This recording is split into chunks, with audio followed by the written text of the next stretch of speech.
أعوذ بالله من الشيطان الرجيم بسم الله الرحمن الرحيم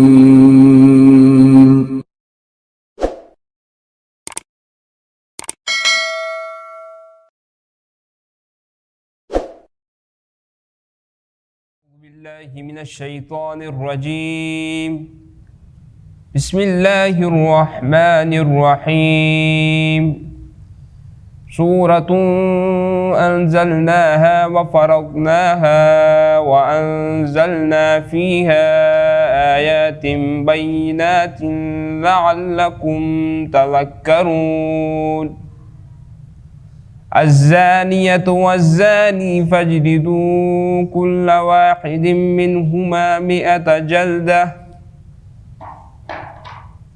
ولا تأخذكم بهما رأفة في دين الله إن كنتم تؤمنون بالله واليوم الآخر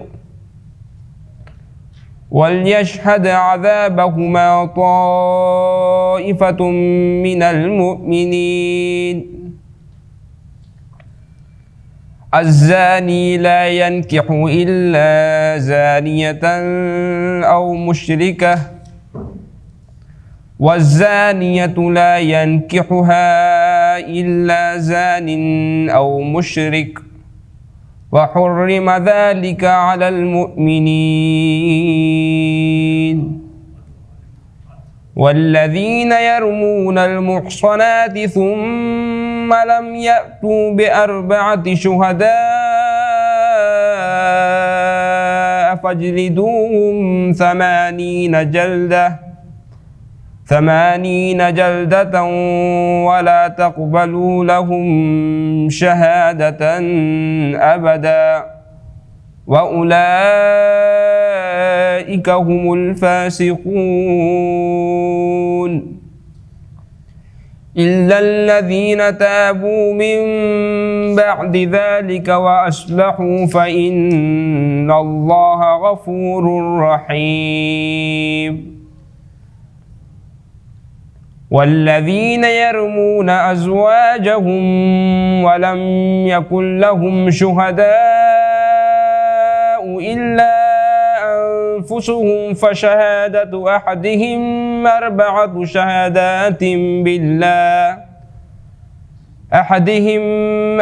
شهادات بالله إنه لمن الصادقين والخامسة أن لعنة الله عليه إن كان من الكاذبين ويدرأ عنها العذاب أن تشهد 4 شهادات بالله إنه لمن الكاذبين والخامسة أن غضب الله عليها إن كان من الصادقين ولولا فضل الله عليكم ورحمته وأن الله تواب حكيم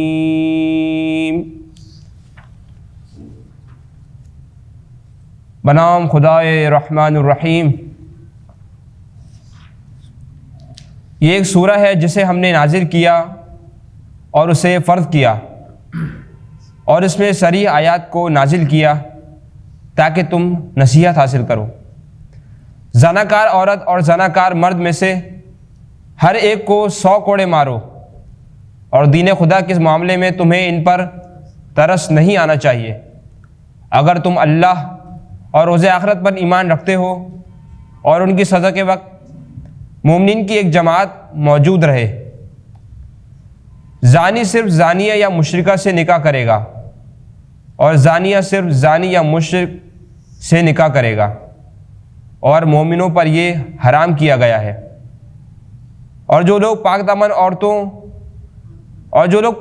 عورتوں پر بدکاری کی تہمت لگائیں پھر اس پر 4 گواہ نہ لائیں پس انہیں 80 کوڑے مارو اور ان کی گواہی ہرگز قبول نہ کرو، اور یہی لوگ فاسق ہیں، سوائے ان لوگوں کے جو اس کے بعد توبہ کر لیں اور اصلاح کر لیں۔ اس صورت میں اللہ بڑا معاف کرنے والا، رحم کرنے والا ہے۔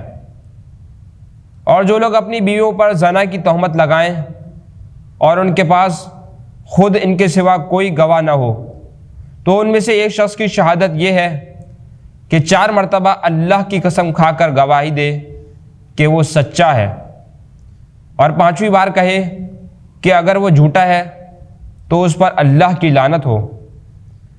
اور عورت سے سزا اس صورت میں ٹل سکتی ہے کہ وہ 4 مرتبہ اللہ کی قسم کھا کر گواہی دے کہ یہ شخص جھوٹا ہے، اور 5ویں مرتبہ کہے کہ مجھ پر اللہ کا غضب ہو اگر وہ سچا ہے۔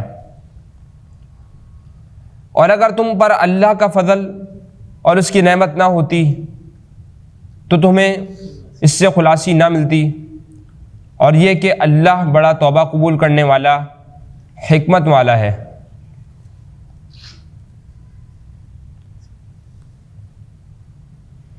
ان الذين جاءوا بالإفك عصبة منكم لا تحسبوه شرا لكم بل هو خير لكم لكل امرئ منهم ما اكتسب من الإثم والذي تولى كبره منهم له عذاب عظيم لولا إذ سمعتموه ظن المؤمنون والمؤمنات بأنفسهم خيرا وقالوا هذا إفك مبين لولا جاءوا عليه ب4 شهداء فإذ لم يأتوا بالشهداء فأولئك عند الله هم الكاذبون ولولا فضل الله عليكم ورحمته في الدنيا والآخرة لمسكم فيما أفضتم فيه عذاب عظيم إذ تلقونه بألسنتكم وتقولون بأفواهكم ما ليس لكم به علم وتحسبونه هينا وهو عند الله عظيم ولولا إذ سمعتموه قلتم ما يكون لنا أن نتكلم بهذا سبحانك هذا بهتان عظيم يعظكم الله أن تعودوا لمثله أبدا إن كنتم مؤمنين ويبين الله لكم الآيات والله عليم حكيم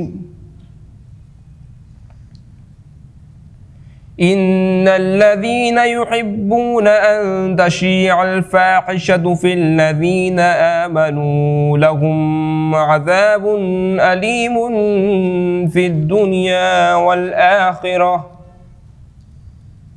والله يعلم وأنتم لا تعلمون ولولا فضل الله عليكم ورحمته وأن الله رؤوف رحيم۔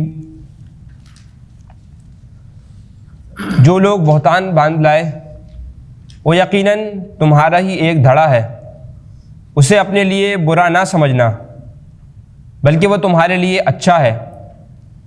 ان میں سے جس نے جتنا گناہ کمایا اس کے لیے اتنا ہی حصہ ہے، اور ان میں سے جس نے بڑا حصہ لیا ہے اس کے لیے بڑا عذاب ہے۔ جب تم نے یہ بات سنی تھی تو مومن مردوں اور مومنہ عورتوں نے اپنے دلوں میں نیک گمان کیوں نہ کیا اور کیوں نہیں کہا کہ یہ صریح بہتان ہے؟ وہ لوگ اس بات پر 4 گواہ کیوں نہ لائے؟ اب چونکہ وہ گواہ نہیں لائے ہیں لہذا وہ اللہ کے نزدیک جھوٹے ہیں۔ اور اگر دنیا و آخرت میں تم پر اللہ کا فضل اور اس کی رحمت نہ ہوتی تو جن باتوں کا تم نے چرچا کیا تھا ان کے سبب تم پر بڑا عذاب آ جاتا۔ جب تم اس جھوٹی خبر کو اپنی زبانوں پر لیتے جا رہے تھے اور تم اپنے منہ سے وہ کچھ کہہ رہے تھے جس کا تمہیں کوئی علم نہ تھا اور تم اسے ایک معمولی بات خیال کر رہے تھے جبکہ اللہ کے نزدیک وہ بڑی بات ہے۔ جب تم نے یہ بات سنی تھی تو کیوں نہ کہا ہمیں ایسی بات نہیں کہنی چاہیے تھی؟ خدایا تو پاک ہے، یہ بہت بڑا بہتان ہے۔ اللہ تمہیں نصیحت کرتا ہے کہ اگر تم مومن ہو تو آئندہ کبھی بھی ایسے کام کا اعادہ نہ کرنا، اور اللہ آیات تمہارے لیے بیان کرتا ہے اور اللہ بڑا جاننے والا حکمت والا ہے۔ جو لوگ چاہتے ہیں کہ اہل ایمان کے درمیان بے حیائی پھیلے ان کے لیے دنیا اور آخرت میں دردناک عذاب ہے، اور اللہ یقیناً جانتا ہے مگر تم نہیں جانتے۔ اور اگر تم پر اللہ کا فضل اور اس کی رحمت نہ ہوتی تو تم پر فوری عذاب آ جاتا، اور یہ کہ اللہ بڑا شفیق مہربان ہے۔ يا أيها الذين آمنوا لا تتبعوا خطوات الشيطان ومن يتبع خطوات الشيطان فإنه يأمر بالفحشاء والمنكر ولولا فضل الله عليكم ورحمته ما زكى منكم من أحد أبدا ولكن الله يزكي من يشاء والله سميع عليم ولا يأتل أولو الفضل منكم والسعة أن يؤتوا أولي القربى والمساكين والمهاجرين في سبيل الله وليعفوا وليصفحوا ألا تحبون أن يغفر الله لكم والله غفور رحيم إن الذين يرمون المحصنات الغافلات المؤمنات لعنوا في الدنيا والآخرة ولهم عذاب عظيم يوم تشهد عليهم ألسنتهم وأيديهم وأرجلهم بما كانوا يعملون يومئذ يوفيهم الله دينهم الحق ويعلمون أن الله هو الحق المبين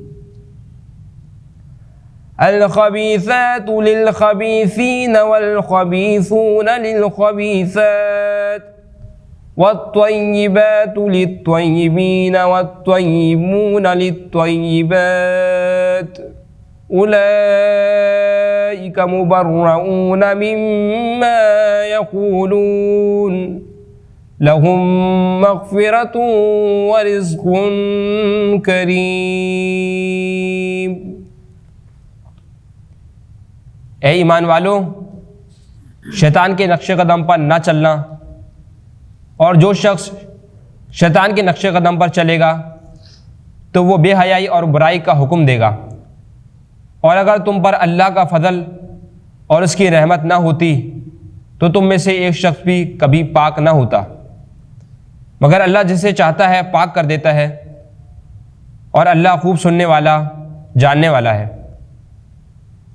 تم میں سے جو لوگ احسان کرنے والے اور مال و دولت میں وسعت والے ہیں، وہ قریبی رشتہ داروں، مسکینوں اور فی سبیل اللہ ہجرت کرنے والوں کو کچھ دینے سے دریغ نہ کریں، اور انہیں عفو و درگزر سے کام لینا چاہیے۔ کیا تم خود یہ پسند نہیں کرتے کہ اللہ تمہیں معاف کرے؟ اور اللہ غفور رحیم ہے۔ جو لوگ بے خبر پاک دامن مومنہ عورتوں پر تہمت لگاتے ہیں، ان پر دنیا و آخرت میں لعنت ہے، اور ان کے لیے عذاب عظیم ہے۔ اس دن ان کی زبانیں اور ان کے ہاتھ اور ان کے پاؤں ان سب اعمال کی گواہی دیں گے جو یہ کرتے رہے ہیں۔ اس دن اللہ ان کا حقیقی بدلہ پورا کرے گا، اور وہ جان لیں گے کہ اللہ ہی حق ہے اور حق کا ظاہر کرنے والا ہے۔ خبیث عورتیں خبیث مردوں کے لیے اور خبیث مرد خبیث عورتوں کے لیے ہیں، اور پاکیزہ عورتیں پاکیزہ مردوں کے لیے اور پاکیزہ مرد پاکیزہ عورتوں کے لیے ہیں۔ یہ ان باتوں سے پاک ہیں جو لوگ بناتے ہیں، ان کے لیے مغفرت اور باعزت روزی ہے۔ یا ایھا الذین آمنوا لا تدخلوا بیوتا غیر بیوتکم حتی تستأنسوا وتسلموا علی اہلها ذلکم خیر لکم لعلکم تذکرون فإن لم تجدوا فيها أحدا فلا تدخلوها حتى يؤذن لكم وإن قيل لكم ارجعوا فارجعوا هو أزكى لكم والله بما تعملون عليم ليس عليكم جناح أن تدخلوا بيوتا غير مسكونة فيها متاع لكم والله يعلم ما تبدون وما تكتمون قل للمؤمنين يغضوا من أبصارهم ويحفظوا فروجهم ذلك أزكى لهم إن الله خبير بما يصنعون وقل للمؤمنات يغضضن من أبصارهن ويحفظن فروجهن ولا يبدين زينتهن إلا ما ظهر منها وليضربن بخمرهن على جيوبهن ولا يبدين زينتهن إلا لبعولتهن أو آبائهن أو آباء بعولتهن أو أبنائهن أو أبناء بعولتهن أو أبناء بعولتهن أو إخوانهن أو بني إخوانهن أو بني أخواتهن أو نسائهن أو ما ملكت أيمانهن أو التابعين غير أولي الإربة من الرجال أو الطفل الذين لم يظهروا على عورات النساء ولا يضربن بأرجلهن ليعلم ما يخفين من زينتهن وَتُوبُوا إِلَى اللَّهِ جَمِيعًا أَيُّهَا الْمُؤْمِنُونَ لَعَلَّكُمْ تُفْلِحُونَ وَأَنكِحُوا الْأَيَامَ مِنكُمْ وَالصَّالِحِينَ مِنْ عِبَادِكُمْ وَإِمَائِكُمْ إِنْ يَكُونُوا فُقَرَاءَ يُغْنِهِمُ اللَّهُ مِنْ فَضْلِهِ وَاللَّهُ وَاسِعٌ عَلِيمٌ وَلْيَسْتَعْفِفِ الَّذِينَ لَا يَجِدُونَ نِكَاحًا حَتَّى يُغْنِيَهُمُ اللَّهُ مِنْ فَضْلِهِ وَالَّذِينَ يَبْتَغُونَ الْكِتَابَ مِمَّا مَلَكَتْ أَيْمَانُكُمْ فَكَاتِبُوهُمْ إِنْ عَلِمْتُمْ فِيهِمْ خَيْرًا وَآتُوهُمْ مِمَّا لِلَّهِ الَّذِي آتَاكُمْ وَلَا تُكْرِهُوا فَتَيَاتِكُمْ عَلَى الْبِغَاءِ إِنْ أَرَدْنَ تَحَصُّنًا لِتَبْتَغُوا عَرَضَ الْحَيَاةِ الدُّنْيَا وَمَنْ يُكْرِههُّنَّ فَإِنَّ اللَّهَ مِنْ بَعْدِ إِكْرَاهِهِنَّ غَفُورٌ رَحِيمٌ وَلَقَدْ أَنْزَلْنَا إِلَيْكُمْ آيَاتٍ مُبَيِّنَاتٍ وَمَثَلًا مِنَ الَّذِينَ خَلَوْا مِنْ قَبْلِكُمْ وَمَوْعِظَةً لِلْمُتَّقِينَ۔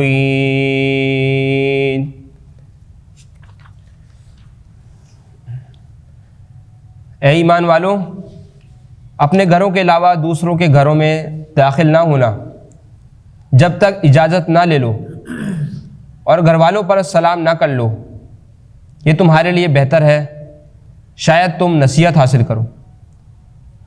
اور اگر تم اس گھر میں کسی کو موجود نہ پاؤ تو بغیر اجازت کے اس میں داخل نہ ہونا، اور اگر تم سے لوٹ جانے کے لیے کہا جائے تو لوٹ جاؤ، اسی میں تمہاری پاکیزگی ہے، اور اللہ تمہارے اعمال سے خوب آگاہی رکھتا ہے۔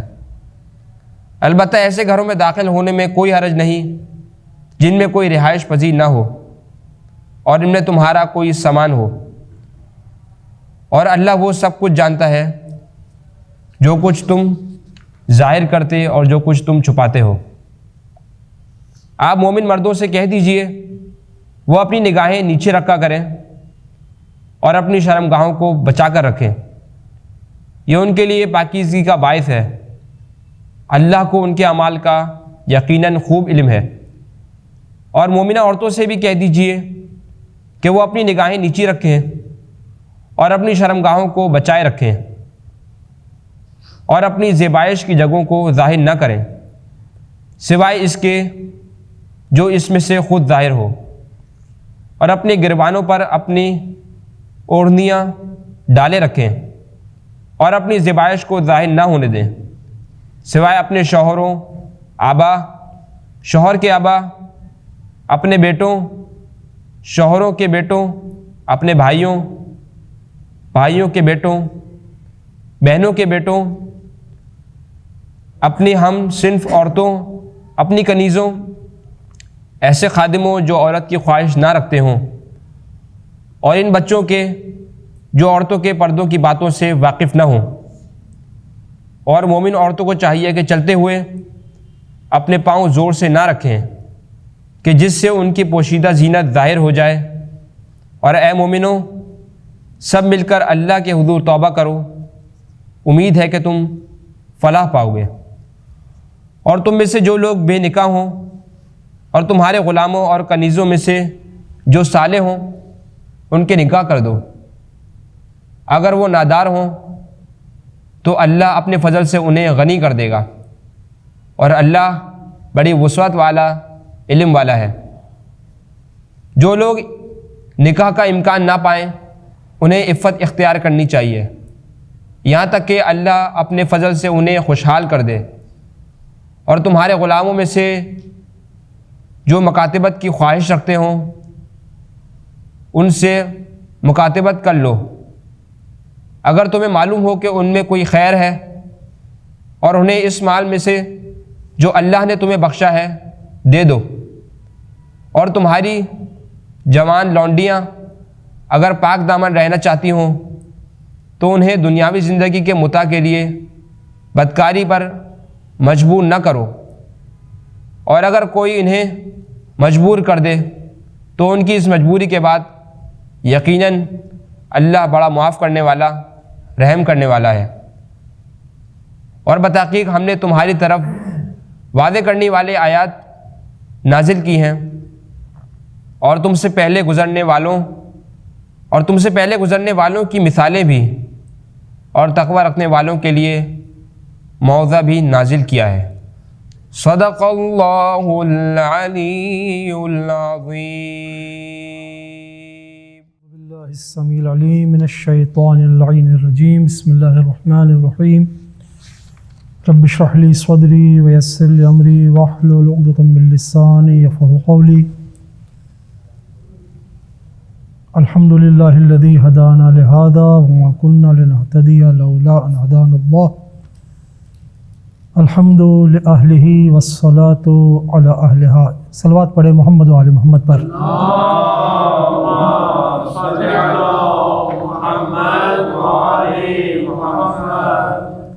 عزیزان گرامی، سورہ مبارکہ نور قرآن مجید کا 24واں سورہ ہے، اور اس سورہ کے آغاز ہی ایک عجیب انداز سے ہو رہا ہے۔ یعنی اس کے آغاز میں یہ کہا جا رہا ہے کہ یہ وہ سورہ ہے کہ جو اللہ، یعنی کہیں ایسا نہیں ہے بات شروع ہوتی ہے کہیں پر اللہ کی حمد سے شروع ہوتی ہے، کہیں پر یاسین و طٰہٰ کا تذکرہ ہوتا ہے، کہیں قرآن کی اہمیت بیان ہوتی ہے۔ یہاں پر کہا جا رہا ہے کہ یہ سورہ اسپیشلی نازل ہو رہا ہے، کوئی خاص بات ہے اس کے اندر۔ بالکل شروع میں کہا سورۃ انزلناہا، یہ سورہ ہے جو ہم نے نازل اس لیے کیا، فرضناہ، فرض کیا ہے، یعنی اس کے احکام ایسے ہیں کہ جس پر تمہیں عمل کرنا چاہیے، اور پھر اس کے بعد جو ہے وہ احکام بیان ہو رہے ہیں۔ اس کے بارے میں علماء، ایک سورہ نور کے بارے میں ایک اسپیشلی علماء نے کہا ہے کہ یہ سورہ ایسا ہے کہ اس کے اندر عفت، پاکیزگی، ناموس کی حفاظت، اس کا تذکرہ ہے۔ اور روایات کے اندر بھی آیا ہے کہ اس سورہ کو اپنی عورتوں کو تعلیم دو۔ روایت میں ہے یہ سورہ اپنی عورتوں کو سکھاؤ، یعنی پڑھیں اور اس کو پڑھو، اس کے یہ فائدے ہیں، اس کے اوپر اپنی عورتوں کو سکھانے کے لیے خاص طور پہ اس سورہ کا اسپیشلی تذکرہ ہے کہ اپنی عورتوں کو سکھاؤ۔ اس کے اندر ہے کیا، یعنی اس پوری سورہ کو کہا گیا ہے کہ یہ پورا سورہ جو ہے نا وہ عفت و پاکیزگی، یعنی مکارم شیرازی صاحب نے سورہ تفسیر نمونہ میں اس سورہ کے آغاز میں خاص طور پہ اس بات کا تذکرہ کیا ہے۔ انہوں نے اس کے جو اس کی آیات ہیں اس کو چند حصوں میں تقسیم کیا ہے، اور کہا ہے کہ یہ جو خدا یعنی اس سورہ کو پڑھنے سے، یا اس سورہ کو اس لیے کہا گیا کہ یہ ناموس اور عزت کی حفاظت کے لیے آیا ہے، اور اس کو پڑھ کے یہ سب چیزیں خود بخود حاصل ہوتی ہیں۔ اس کے چند مرحلے ہیں، یعنی اس سورہ کی آیت کو مختلف مرحلوں میں اگر ہم دیکھیں تو ہمیں لگے گا کہ اگر ان چیزوں کو ایک ایک مرحلے سے انسان آگے بڑھتا جائے تو یہ چیزیں انسان کی عزت و ناموس و خاندان کی حفاظت کے لیے کس قدر مفید ہے۔ اور انسان کی جو ایک جسمانی ضرورت ہے اس کی طرف خاص طور پہ اس کا اشارہ ہے کہ ہر انسان کو بہرحال شادی کی ضرورت ہوتی ہے۔ اس کا شروع میں تو یہ بتایا گیا ہے کہ اگر عزت کے خلاف کوئی بات ہوتی ہے، انسان خدا نخواستہ کوئی انسان بدکاری پر اترا ہے، تو پہلے مرحلے میں اس کی شدید سزا کا تذکرہ ہے۔ پہلے مرحلے میں اللہ تعالیٰ نے اس سورہ کے شروع میں اس کی شدید سزا بیان کر دی ہے کہ اگر کوئی انسان بدکاری پہ اتر آتا ہے یا کوئی عورت، تو اس کا معاملہ بہت ہی سخت ہے۔ فَجْلِدُ كُلَّ وَاحِدٍ مِّنْهُمْ 100 جلدہ، 100 کوڑے لگیں گے اس کو۔ اچھا 100 کوڑے، یہ تو البتہ اس کے کہتے ہیں کہ اس کی اقسام ہیں، یعنی بدکاری کی اقسام ہیں۔ ایک قسم کا حکم یہاں پر بیان ہو رہا ہے، اس میں 100 کوڑے، ورنہ تو اس سے زیادہ قتل کا بھی، اور اس طرح سے کہ یعنی شدید ترین قتل کا انداز کے پتھر مار کے سنسار کر کے جو ہے وہ لیکن یہ ایک بدکاری کی دوسری قسم ہے کہ جس میں 100 کوڑوں کا تذکرہ ہے۔ پھر آگے یہ بیان ہو رہا ہے کہ یعنی ایک تو سزا سخت ہے، پھر یہ بھی کہا جا رہا ہے کہ اسلام کا ایک قانون بتایا جا رہا ہے، اصول بتایا جا رہا ہے کہ اسلام ایک دین ہے، انسان کو زندگی کا پورا طریقہ سسٹم ہے۔ یعنی ایسا نہیں ہے کہ دین اسلام کوئی چند اخلاقی احکامات کا مطلب حکم ہو کہ بھائی یہ کر لو، ایسا کر لو، ویسا کر لو، نہیں، یہ باقاعدہ زندگی گزارنے کا طریقہ ہے۔ اس میں بچپن سے لے کے مرنے تک کے احکامات بیان ہوئے ہیں، اس میں زندگی گزارنے کے احکامات بیان ہوئے ہیں، اس میں شادی کے احکامات بیان ہوئے، اس میں کاروبار کے احکامات بیان ہوئے، یتیم کے احکامات بیان ہوئے، اس میں بیوہ کے احکامات بیان ہوئے ہیں، پوری تفصیلات ہیں۔ تو اسلام ایک دین ہے، ایک آئین ہے۔ یہ جو کہا، ایک سوال پیدا ہوتا ہے، بعض لوگ کہتے ہیں کہ مطلب فرض کریں عیسائیت میں اور اسلام میں کیا فرق ہے؟ بھائی اس میں بھی جھوٹ بولنا بری بات ہے، اس میں بھی جھوٹ بولنا بری بات ہے، معمولی سے اونچا نیچا ہوگا، ورنہ جھوٹ کو کس نے اچھا سمجھا ہے؟ ظلم کو کس نے اچھا سمجھا؟ کسی دین نے اچھا نہیں سمجھا۔ تو اسلام اور دوسرے دینوں میں کیا فرق ہے؟ کسی بھی دین پہ ایمان لے آؤ۔ ایک یہ نظریہ اس وقت پھیلایا جا رہا ہے جس کو پلورلزم کہتے ہیں، کہ سب صحیح ہے، سب صحیح ہے، آپ کسی بھی چیز کو اختیار کر لو، اچھے آدمی بن جاؤ، کہیں سے ہی بن جاؤ، اس سے کیا فرق پڑتا ہے؟ عیسائیت میں بلکہ تمام ادیان میں اور اسلام میں فرق یہی ہے کہ دین اسلام ایک پورا آئین ہے، زندگی گزارنے کا پورا طریقہ ہے، سسٹم آف لائف دیتا ہے، صرف 2-4 احکام نہیں ہے بلکہ پورا سسٹم آف لائف ہے۔ اس کے اندر اگر آپ کو ثواب کی باتیں بیان کی جا رہی تو سزا کی باتیں بیان کی جا رہی ہیں۔ آپ دیکھیں شادی، خوب ہر مذہب کے اندر کوئی نہ کوئی ایک سسٹم ہے۔ اب چاہے وہ پھیرے لگاتے ہوں، وہ ان کی شادی، ٹھیک ہے نا، چاہے جو ہے وہ گرجا گھر میں جاتے ہوں، چاہے کوئی اور کام کرتے ہوں، شادی کا ایک طریقہ کار ہے۔ اور معاشرے کے اندر یہ کہا جاتا ہے کہ جس نے یہ کام کیا، یہ ان کے بچے حلال ہیں، ان کا کیا کہتے ہیں شادی کرنا جائز ہے، اس کے علاوہ اگر کوئی طریقہ تو غلط ہے۔ یہ ہر جگہ ہے، ٹھیک ہے۔ لیکن کیا کسی مذہب میں یہ کہا گیا ہے کہ تم لوگ شادی کر لو، شادی کرو گے تو تمہاری 1 رکعت کا ثواب 70 رکعت کے برابر ہوگا؟ یہ کہاں ہے؟ یہ تو کہہ دیا کہ شادی کر لو اور مثلا نے کوئی طریقہ رکھ دیا۔ یا اس کے اندر اسی سورہ نور کے اندر آیت جو آتی ہے جس کو جو ہے نکاح کے اندر خطبے میں عام طور پہ علماء پڑھتے ہیں، اس میں بھی یہ بیان کیا گیا ہے کہ اپنے بے شوہر مردوں کو، بے شوہر مردوں سے مراد ہے یعنی یا تو اس کی شادی ہوئی نہیں ہے، جن کی شادی نہیں ہوئی، ایسے مرد کی جن کی شادی نہ ہوئی ہو، یعنی شادی نہ ہو، چاہے شادی ہو چکی ہو اور بیوی مر چکی ہو یا طلاق دے دی ہو، یا یہ کہ شروع شادی ہی نہیں ہوئی ہے آغاز سے ہی، ان کی شادی کر دو۔ وَأَنكِحُوا الْأَيَامَ مِنكُمْ وَالصَّالِحِينَ مِنْ عِبَادِكُمْ وَإِمَائِكُمْ۔ یہ آیت تقریباً تمام مولانا حضرات جو ہے وہ نکاح کے خطبے میں پڑھتے ہیں، اسی سورہ کا حصہ ہے۔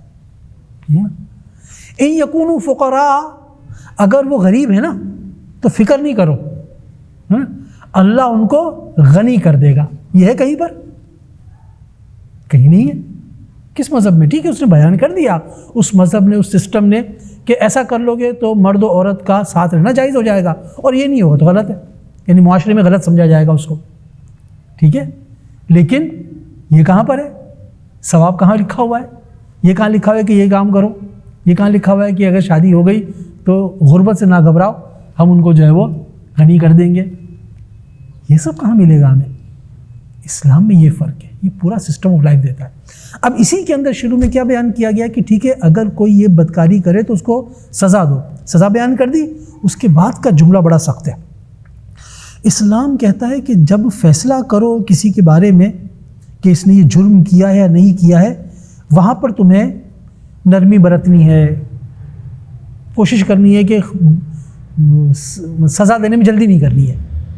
لیکن جب ایک دفعہ ثابت ہو گیا کہ اس نے یہ غلطی کی ہے اور اس کی سزا لکھی ہوئی ہے، قرآن میں حدیث میں آئی ہوئی ہے، پھر یہاں رحم کرنے کی گنجائش نہیں ہے۔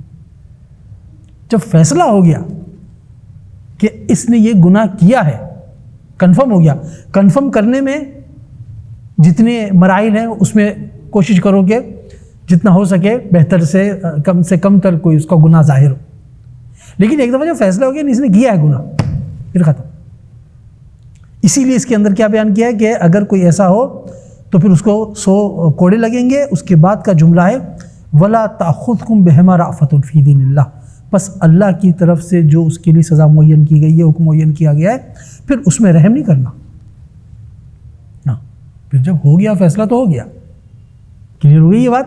کیونکہ اگر قانون کے اندر ہماری طرح سے یہ ہو کہ دولت مندوں کے لیے الگ قانون ہے, غریبوں کے لیے الگ قانون ہے, طاقتوروں کے لیے الگ قانون ہے, حکومت کے لوگوں کے لیے الگ حساب کتاب ہے, اور اگر کبھی جو ہے وہ ان کو سزا مل بھی گئی کسی وجہ سے تو ان کو جو ہے وہ ہاسپٹل میں شفٹ کر دیا جائے کہ اپنی 1-2 سال جتنا بھی ان کو رہنا ہو تو سکون سے اے سی کمرے کے اندر جو ہے وہ بیٹھے رہیں, ہے نا. تو اگر یہ صورتحال ہوگی تو پھر معاشرے کا وہی حشر ہوگا جو ہمارے یہاں ہے. ایسے نہیں چلتا. ہاں, پہلے مرحلے پر تم جتنا گنجائش پیدا کرو کر لو, لیکن جب ثابت ہو جائے تو پھر رحم نہیں کرنا ہے, پھر جو اصول ہے اس پہ چلنا ہے. اسی سے معاشرہ سدھرے گا. ورنہ اگر دولت مندوں کے لیے طاقتوروں کے الگ قانون ہو تو پھر معاشرہ جو ہے وہ چل نہیں سکتا. تو اس میں یہ ہے. اس کے بعد پھر یہ بھی ہے کہ پھر اس کو کچھ لوگ دیکھیں بھی, یعنی وہ جو سزا ہو رہی ہے, جو کوڑے مارے جا رہے ہیں, ایسا نہیں ہو کہ بس چپکے سے چھپتے چھپاتے جو ہے وہ کوڑے مار دیے جائیں. نہیں, اس کو کیونکہ اس نے کام ایسا کیا ہے, بدکاری کی ہے. اس لوگوں کو بعد میں وہ کہے کہ بھائی مجھے تو کسی نے نہیں مارا, لیکن مجھے تو سزا بھی نہیں ہوئی. نہیں, 4 آدمی دیکھیں تاکہ پتہ چلے کہ واقعاً اس کے ساتھ جو فیصلہ ہوا تھا اس پہ عمل ہوا ہے. خیر, اچھا, پہلا مرحلہ یہ ہو گیا کہ اس میں سخت سزا کا تذکرہ آ گیا. دوسرے مرحلے میں کہہ رہے ہیں کہ ایسا بھی نہیں ہونا چاہیے کہ اب اگر اس گناہ کی سخت سزا معین ہے تو جس کا دل چاہے جو ہے وہ دوسرے پہ الزام لگاتا پھرے. الزام لگاؤ گے تو پھر 4 گواہ لے کر آنے, 4 گواہ.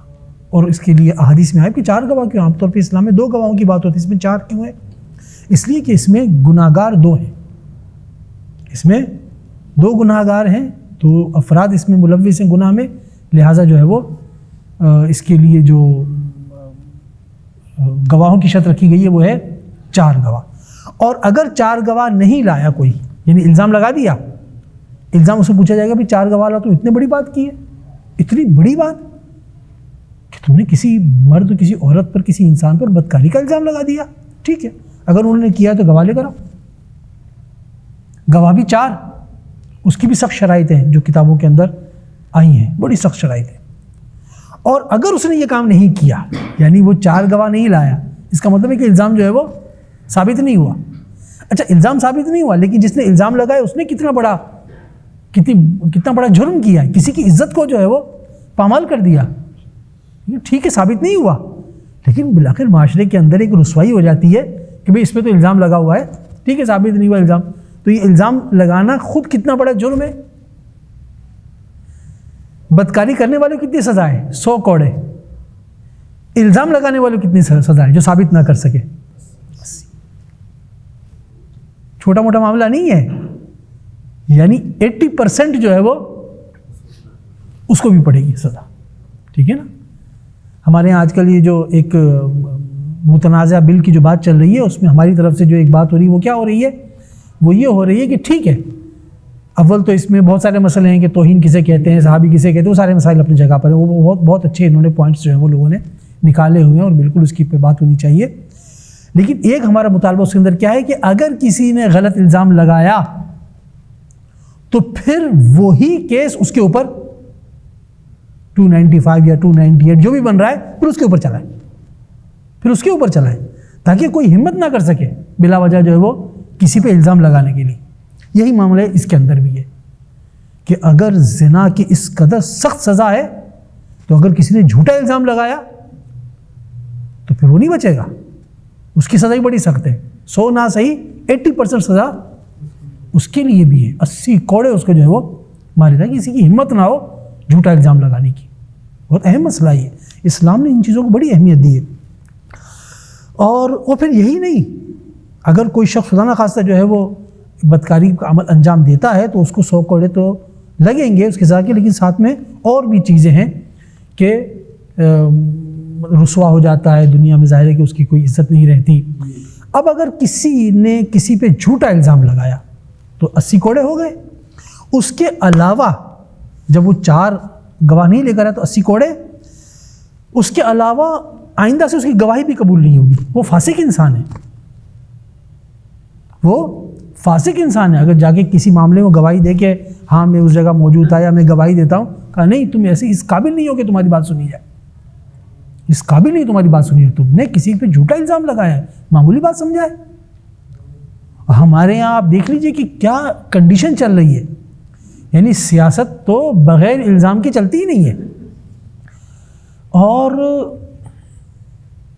یوں سمجھ لیجئے کہ ہمارے ایک لفظ استعمال ہوتا ہے کہ سیاست میں جب تک تہمتیں نہ لگائی جائیں, ٹھیک ہے نا, تب تک وہ سیاست ہی نہیں. ہر سیاستدان یہ کوشش کر رہا ہوتا ہے کہ مخالف پر جو ہے وہ الزام لگائے. اچھا, اس کو یہ پتہ ہوتا ہے کہ ثابت کچھ بھی نہیں ہونا, آج تک کچھ ثابت نہیں ہوا, ٹھیک ہے نا. جنہوں نے کیا ہے, جن کا سب کو پتہ ہے, عدالت نے کبھی کسی کو جو ہے وہ سزا نہیں دی, کسی بڑے بڑے کرپشن کرنے والوں کو, لیکن اس کے باوجود الزام لگ رہے ہوتے ہیں. خوب الزام لگ رہے ہوتے ہیں. کیسے الزام لگانا آسان بات سمجھ رکھی ہے, اور وہ بھی اتنے سنگین الزامات لگانا. تو اگر کسی نے الزام لگایا تو اس کی اس ثابت نہیں کر سکا تو سزا بھی ہے, اس کے علاوہ اس کی گواہی قبول نہیں ہوگی, ان کو فاسق سمجھا. البتہ اسلام نے ایک گنجائش رکھی ہے, اگر توبہ کر لے, دیکھیں ہاں دیکھیں کتنی زبردست بات ہے. ٹھیک ہے کہ گناہ بہت بڑا ہے, 80 کوڑے بھی ہیں, لیکن یہ نہ سمجھنا کہ واپسی کے راستے بند ہو گئے, یہ نہ سمجھنا. ٹھیک ہے, قانون ہے اپنی جگہ پر اور قانون پہ عمل بھی ہونا چاہیے, لیکن کوئی انسان یہ واپسی, کیونکہ واپسی کے دروازے اگر بند ہو جائے نا تو انسان مایوس ہو جاتا ہے. جب مایوس ہو جائے نا تو پھر وہ گناہ میں اور آگے بڑھتا چلا جاتا ہے. اسلام نے گنجائش رکھی ہے. جو انسان شرک کرے, مرتد ہو جائے, اسلام سے دوبارہ مسلمان پیدا ہوا, پلٹ گیا. جیسے یہ سلمان رشدی کا مسئلہ, مثال کی بات ہے, وہ مسلمان گھرانے میں پیدا ہوا, لیکن بعد میں جو حرکت کی تو اعلان کر دیا گیا امام خمینی کی طرف سے کہ یہ آدمی جو ہے وہ مرتد ہے اور اس کا حکم جو ہے وہ قتل ہے. اور ابھی تک یہ فتویٰ, یہ حکم اپنی جگہ پر برقرار ہے اسی طاقت کے ساتھ. اس کے بارے میں کہا جاتا ہے کہ اگر کوئی انسان مرتد ہو جائے اس طرح سے کہ مسلمان گھر میں پیدا ہوا, مرتد ہو گیا, اگر وہ توبہ کر لے تو بھی اس کی سزا قتل ہے, اس کی سزا قتل ہے. لیکن اگر اس نے دل سے توبہ کی تو پھر کیا ہوگا؟ یہ اس کا اور اس کے خدا کا معاملہ ہے.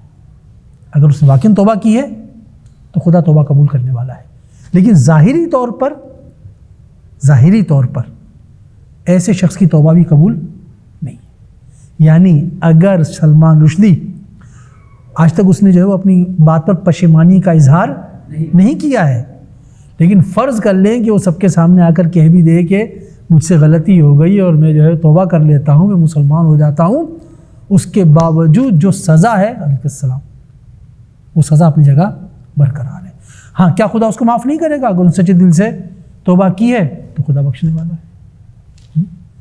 اچھا, یہ تو ہو گئی مرتد کے مسئلے کی بات. لیکن آپ نے دیکھا کہ کسی پر اگر تہمت لگائی جائے تو اس کے لیے اگرچہ سزا ہے, لیکن خدا کہہ رہا ہے کہ مایوس, ٹھیک ہے, ہو گئی غلطی, ہو گئی, واپس آ جاؤ, توبہ کر لو. اگر توبہ کر لی تو پھر تمہارے معاملات دوبارہ پلٹ سکتے ہیں. اب اس کے اندر لوگوں نے مفسرین نے بحث کی ہے کہ آئے یہ جو کہا ہے کہ اگر وہ توبہ کر لے تو پھر کیا ہوگا, سزا ختم ہو جائے گی یا یہ کہ اس کی گواہی دوبارہ قبول ہونے لگے گی, کیا ہوگا؟ ٹھیک ہے نا. تو وہ اس میں تھوڑا سا اختلاف ہے مفسرین کے درمیان کہ یہ استثناء جو ہوا ہے کہ اگر ایسا ہو جائے تو پھر کیا ہوگا, اس کے بارے میں اختلاف ہے. بہرحال ہم اس کی تفصیل میں نہیں جائیں گے. اب میں اس کے اندر ایک چیز کی طرف اشارہ کرنا چاہوں گا. یہ جو آیت نمبر 11 کے اندر آیا ہے کہ ان الذین جاؤ بالافک عصبۃ منکم, ایک واقعہ پیش آیا تھا, بہت مشہور معروف واقعہ ہے, اہل سنت بھی اس کو بیان کرتے ہیں کہ غزوہ بنی مصطلق ایک جنگ تھی, رسول پاک گئے تو رسول پاک جب جاتے تھے تو اپنی کسی زوجہ کو اپنے ساتھ لے جاتے تھے. اب ایک زوجہ کو اپنے ساتھ لے کر گئے جب وہاں سے واپس آ رہے تھے، یہ ہجرت کے 5 سال بعد کی بات ہے، جب واپس آ رہے تھے تو وہ زوجہ جو ہیں وہ مطلب فرض کریں کہ ان کو رات کا وقت تھا یا کوئی ایسا پڑاؤ ڈالا ہوا تھا، ان کو ذرا حاجت پیش آئی تو یہ ذرا دور چلی گئی. واپس آئیں تو قافلہ جو ہے وہ جا چکا تھا، کیونکہ ان کو پتہ نہیں تھا کہ وہ جو ہودج ہوتے تھے اس زمانے میں ڈھکے ہوئے، تو وہ سمجھتے تھے کہ مطلب ام المومنین اس کے اندر موجود ہیں. انہوں نے ہودج اٹھا کے اونٹ پہ رکھا اور چلے گئے، حالانکہ وہ اس میں سے باہر نکل چکی تھی. ہودج چلا گیا، اونٹ بھی چلا گیا، یہ جو ہے وہاں پر اکیلی رہ گئی. قافلہ چلا گیا، پریشان کیا کروں. خیر پیچھے سے جو ہے وہ ایک اور شخصیت کوئی آ رہا تھا، کوئی شخص صحابی کوئی آ رہا تھا، وہ ذرا دور رہ گیا تھا، تو وہ جب لے کر اس نے کہا ارے یہ تو خاتون تو یہاں بیٹھی ہوئی ہے. پتہ چلا کہ ام المومنین ہے. اس نے اونٹ کو بٹھایا اور اس پہ بٹھایا اور خود نے اس کی مہار پکڑ لی، چلنے لگا اور پہنچ گیا مدینے. تو وہاں پر جو ہے وہ رسول اللہ کو تنگ کرنے والے جو لوگ تھے، منافق یا جن کی سوچ اس قسم کی تھی، انہوں نے اعتراض کرنا شروع کر دیا، الزام لگانا شروع کر دیا کہ بھئی ام المومنین تو پیچھے کسی مرد کے ساتھ آئی، اس قسم باتیں کرنا شروع کی. اب کوئی بھی غیرت مند انسان، عام انسان اس کو قبول نہیں کرتا، جو کہ رسول پاک ہو، غیور ترین فرد ہو، وہ کیسے برداشت کرے گا کہ میری ناموس کے بارے میں ایسی باتیں کہی جا رہی ہیں. بہت اذیت ہوئی جو بھی، ٹھیک ہے. کافی پھیل گئی یہ بات، ٹھیک ہے، کافی پھیلی، لوگوں نے ایک دوسرے کو نقل کرنا شروع کیا، بتانا شروع کیا. تو رسول اللہ پاک کو بڑی تکلیف ہوئی. اس کے بعد یہ آیت نازل ہوئی کہ جو لوگ اس قسم کے جھوٹے الزام لگاتے ہیں وہ تمہیں میں سے ہیں، تمہارے لوگ ہی ہیں، لیکن یہ کام کر رہے ہیں. اب یہ کہا جائے کہ نہیں سارے کے سارے اچھے ہیں، عادل ہیں، یہ نہیں کہا جا سکتا، کیونکہ انہی میں سے تھے کہ جو یہ حرکت کر رہے تھے، رسول کو اذیت پہنچا رہے تھے ناموس کی. آج بھی دیکھیں یہی ہو رہا ہے. بڑے آرام سے اگر ایک شخص کی سیاست سے اختلاف ہو تو اس کے اوپر جو الزامات ڈالے جاتے ہیں اس میں بعض اوقات جو ہے وہ خواتین کو بھی، گھر کی خواتین کو بھی ملوث کر لیا جاتا ہے. آج بھی یہ ہے. خوب، اب رسول قرآن کی آیت آ رہی کہ اس کو تم برا نہیں سمجھو، اس میں بہت سے لوگوں کے چہرے واضح ہو گئے، کلیئر ہو گئے، پتہ چل گیا کہ کس قسم کے لوگ ہیں، تم اس کو برا نہ سمجھو، جو ہو گیا ہو گیا. لیکن اس کے بعد آگے آ کے جو ہے وہ کہا جا رہا ہے اگلی آیت کے اندر کہ جب تم نے یہ سنا کہ رسول کی ناموس کے بارے میں یہ سب کہا جا رہا ہے تو تم لوگوں کو سن کے خاموش نہیں ہو جانا چاہیے تھا. تم نے یہ کیوں نہیں سوچا کہ یہ سب جو ہے وہ جھوٹ ہے؟ اٹھا کے ایک دوسرے کو بولنا شروع کر دیا. ایک آدمی نے ایک بات کہی، 10 نے اس بات کو پھیلا دیا. تو جو اس نے کہی وہ بھی غلط اور جنہوں نے پھیلایا وہ بھی اچھا کام کوئی تھوڑی ہے. یہ قرآن کی آیت کے الفاظ، آپ نے تو قرآن پڑھا بھی ہے اور ترجمہ بھی دیکھ لیا. اب یہ سب اس کے اندر آ رہا ہے. اچھا، اب یہ ام المومنین کون تھی اس کے بارے میں اختلاف ہے، ٹھیک ہے نا. اہل سنت جہاں پہ بی بی عائشہ کا نام لیتے ہیں اور ہمارے یہاں جو ہے ماریہ قبطیہ کی شخصیت بیان کی جاتی ہے. خوب، جو بھی ہو، اصل نقطہ جو ہے وہ یہ سننے کا ہے کہ یہ اس قسم کا کوئی بھی عمل ناقابل قبول ہے. ایسا کبھی بھی نہیں ہونا چاہیے. اگر مومن ایسی باتیں سنیں تو حسن ظن رکھیں اور اس کے مطابق جو ہے وہ یہ کہیں کہ نہیں ایسا نہیں ہے. اچھا، یہ تو خیر ایک بہت بڑا خدا نخواستہ گناہ ہے اپنی جگہ پر، لیکن اگر اس سے کم بھی ہو نا، آیت نمبر 15 کے اندر کیا کہا جا رہا ہے؟ جب تم اس جھوٹی خبر کو اپنی زبانوں پر لیتے جا رہے تھے اور تم اپنے منہ سے وہ کچھ کہہ رہے جس کا تمہیں کوئی علم نہ تھا، تم اسے ایک معمولی بات خیال کر رہے تھے. قرآن کیا کہہ رہا ہے؟ تم اسے معمولی سمجھ رہے تھے. معمولی کام ہے یہ. کسی عورت کی عزت کو اچھالنا، کسی کی عزت کو اچھالنا، اور وہ بھی رسول کی عزت کو اچھالنا. اور یہ بات بھی ہماری روایات میں آئی ہے کہ جناب نوح کی بیوی اور جناب لوط کی زوجہ، باقاعدہ قرآن کے اندر ہے کہ دونوں خواتین اچھی نہیں تھیں، یہ دونوں خواتین اچھی نہیں تھیں. اور جناب لوط کی قوم کیا کرتی تھی یہ آپ کو پتہ ہے، ٹھیک ہے نا، مشہور و معروف. ان کی جناب لوط کی زوجہ نے اپنی قوم کا ساتھ دیا. اس سے کیا مراد ہے؟ اس سے کیا مراد ہے؟ لوگوں نے آئمہ سے پوچھا، آئمہ نے کہا کہ نہیں، خدا نہ خواستہ ہمارے انبیاء کی بیویاں ایسی رہی ہیں کہ جو انہوں نے اپنے شوہروں کا نبیوں کا ساتھ نہیں دیا اور اپنی قوم کا ساتھ دیا، لیکن خدا نہ خواستہ ان میں سے کوئی بھی زوجہ جو تھی وہ کسی بے عفتی اور بے عزتی کے کاموں میں ملوث نہیں رہی۔ یہ روایات میں ہماری کوئی بھی کسی بھی نبی کی زوجہ اچھی بھی ہیں بری بھی ہیں، لیکن جو بری بھی ہیں تو خدا نہ خواستہ ایسے کسی عمل میں نہیں رہی، باقاعدہ روایت کے اندر موجود ہے اور آیا ہوا ہے۔ اچھا، تو ہونا کیا چاہیے تھا؟ خدا نہ خواستہ اگر ایسی بات سنیں تو ہمیں کہنا چاہیے کہ یہ بہتان ہے بھائی، کہاں سے تم یہ اتنی بڑی بات کہہ رہے ہو، لیکن لوگ جو ہیں وہ خاموش رہے۔ اچھا، میں ایک اور آیت کی طرف اشارہ کرنا چاہ رہا کہ ہم تفصیل سے بیان نہیں کر پاتے، بہت مختصر بات کرنی پڑتی ہے۔ ایک اور آیت کی طرف اشارہ کرنا چاہتا ہوں جو ہمارے معاشرے کا ایک بہت ہی تکلیف دہ عنصر ہے۔ آیت نمبر 19، ان الذین یحبون ان تشیع الفاحشۃ فی الذین آمنوا۔ کچھ لوگ ایسے ہوتے ہیں کہ جو صاحبان ایمان کے درمیان فحاشی کو فروغ دینا پسند کرتے ہیں۔ خود فحاشی کرتے ہوں یا نہ کرتے ہوں نہیں، صرف اس کو فروغ دینا پسند کرتے ہیں۔ اس کے مختلف طریقے ہو سکتے ہیں، مختلف طریقے، مثلا خدا نہ خواستہ کوئی شخص اس عمل کو انجام دے، وہ اپنی جگہ پر ہے، لیکن نہیں، اب بات کیا ہو رہی ہے؟ پھیلانے والی بات ہو رہی ہے، پھیلانا۔ تشیع اشاعہ یعنی پھیلانا، شائع کرنا کہتے ہیں نا، کتاب شائع ہو گئی۔ شائع ہو گئی کیا مطلب؟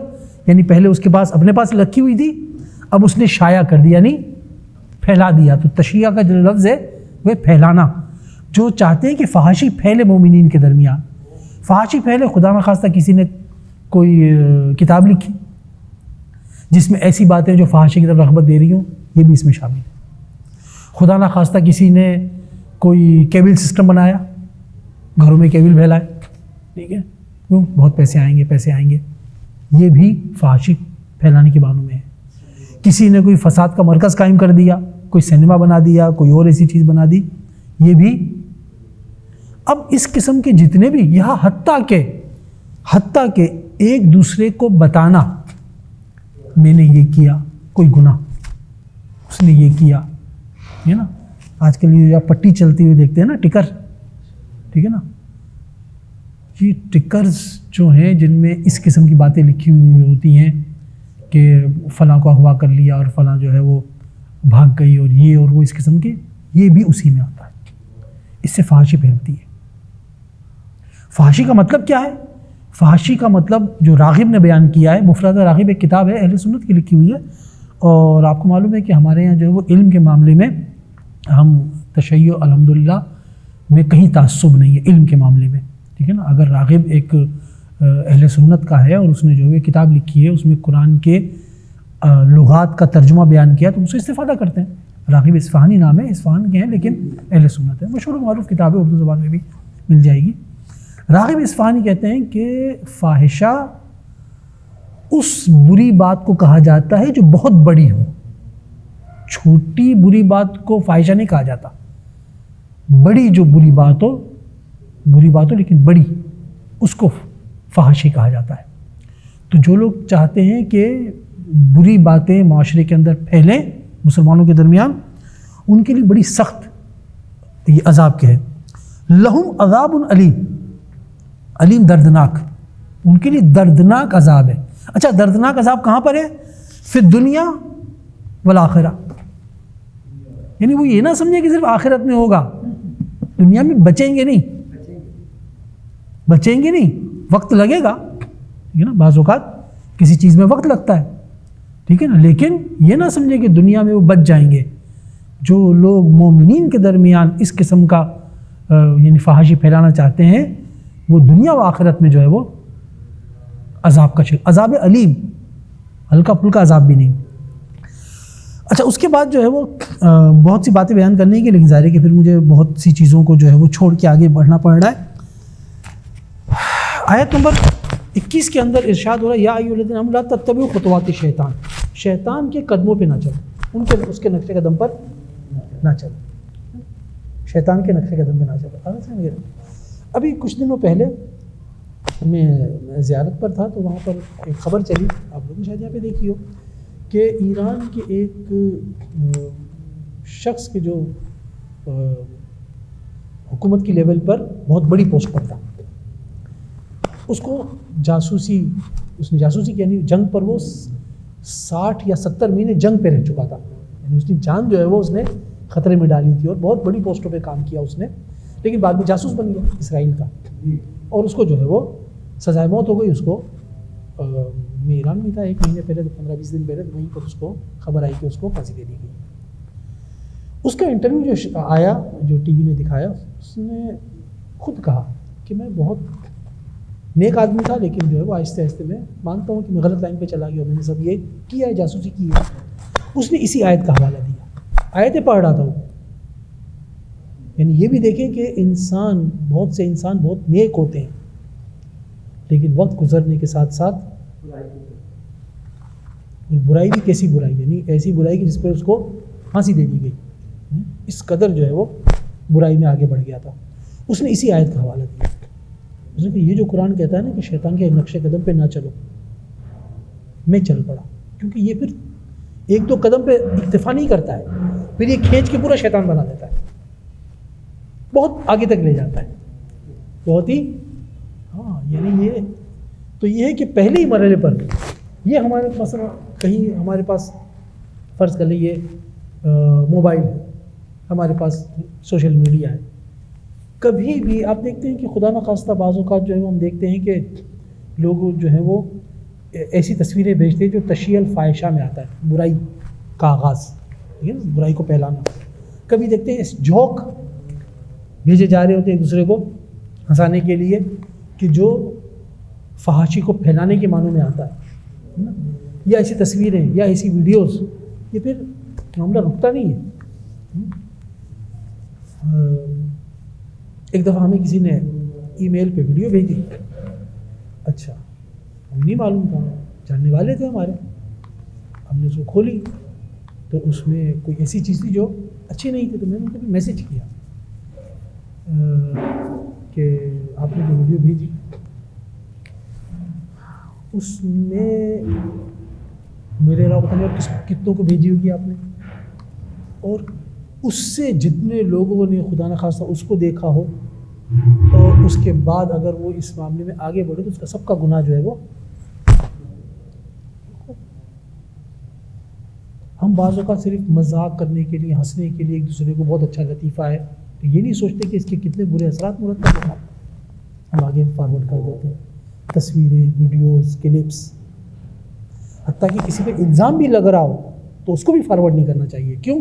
اس لیے کہ وہ آپ نے سنا نا کہ ایک آدمی نے کسی کو بتایا، اس نے پھیلانا شروع کر دیا، تو اصل غلط آدمی تو ایک تھا، لیکن بعد میں پھیلانے والے، اور قرآن کہہ رہا ہے کہ تم نے ایسا کیوں نہیں کیا، خاموش کیوں نہیں ہو گئے؟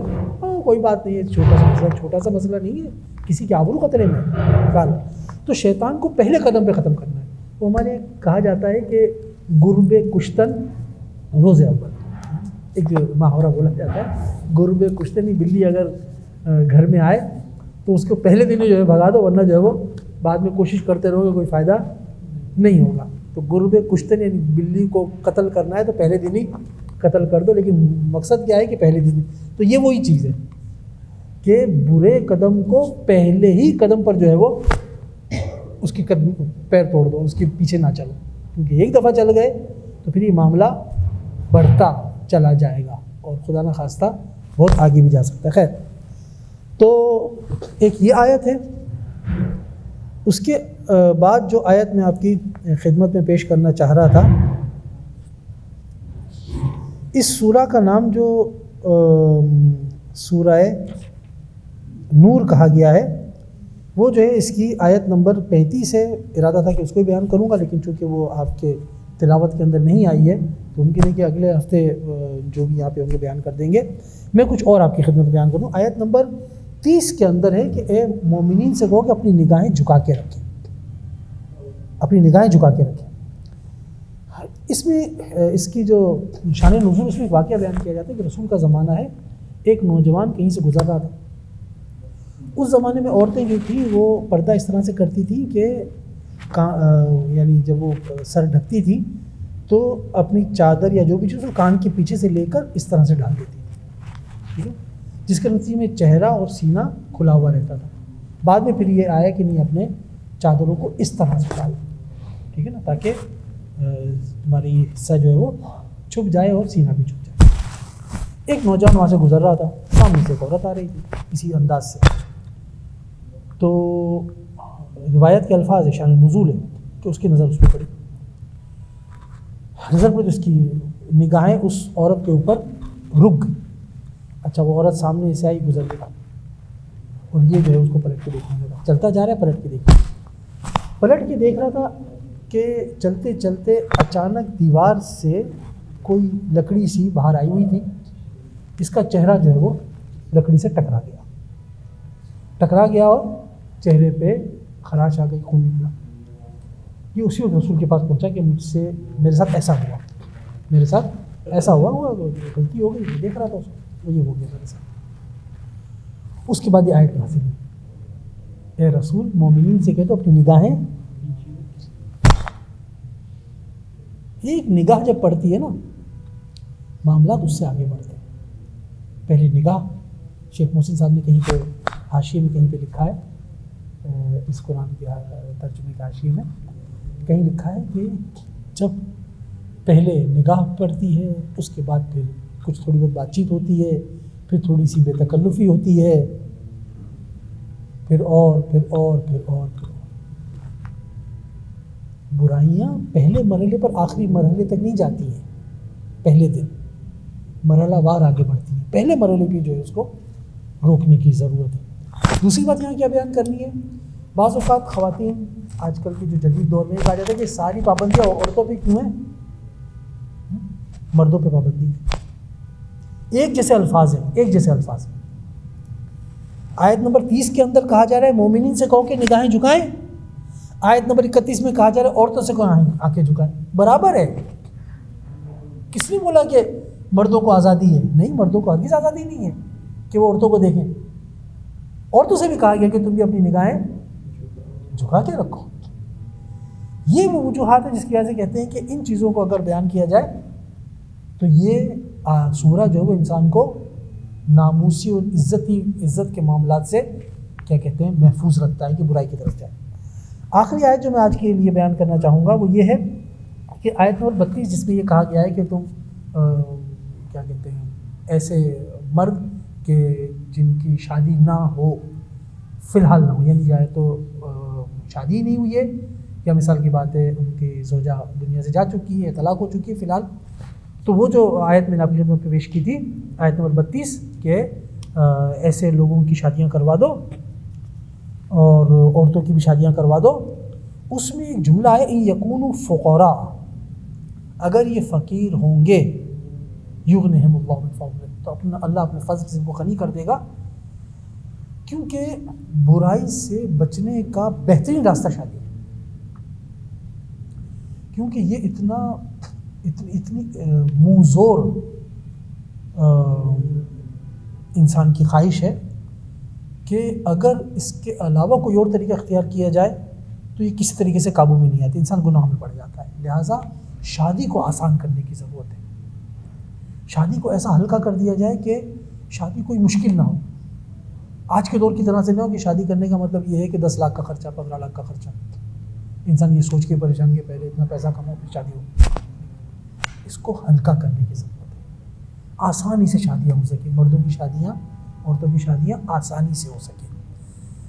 یہ اگر اس معاشرے کا حصہ بن جاتا ہے، خدا کرے کبھی ایسا موقع آئے، تو بہت سارے جو گناہ اس وجہ سے پیدا ہو رہے ہیں وہ انسان کی جوانی کی وجہ سے، مرد ہو چاہے عورت ہو، تاکہ وہ ان کے کسی حد تک محفوظ ہو سکتے. لیکن اگر یہ صورتحال جاری رہی اور مزید برائی کی طرف گئی تو یہ گناہ جو ہے وہ اس کو روکنا بہت یعنی تقریباً ناممکن کے قریب ہے. علماء صاف کہتے ہیں کہ اس کا طریقہ ہی یہ ہے کہ جلد از جلد جو ہے وہ شادی کر دی جائے. اور شادی جلد از جلد کرنے کا طریقہ یہ ہوگا کہ اس کو آسان سے آسان کر دیا جائے، تاکہ جو ہے وہ نسبتاً آسانی سے شادی ہو جائے تو انسان بہت سی برائیوں سے بچ جائے. بہرحال بہت ساری چیزیں جو ہیں وہ یقیناً بیان کرنی چاہیے تھی، لیکن ہم اسی پر اکتفا کرتے ہیں اور پروردگار عالم سے دعا کرتے ہیں خدا تجھے واسطہ محمد و آل محمد کا ہمارے توسل کو اپنی بارگاہ میں قبول فرما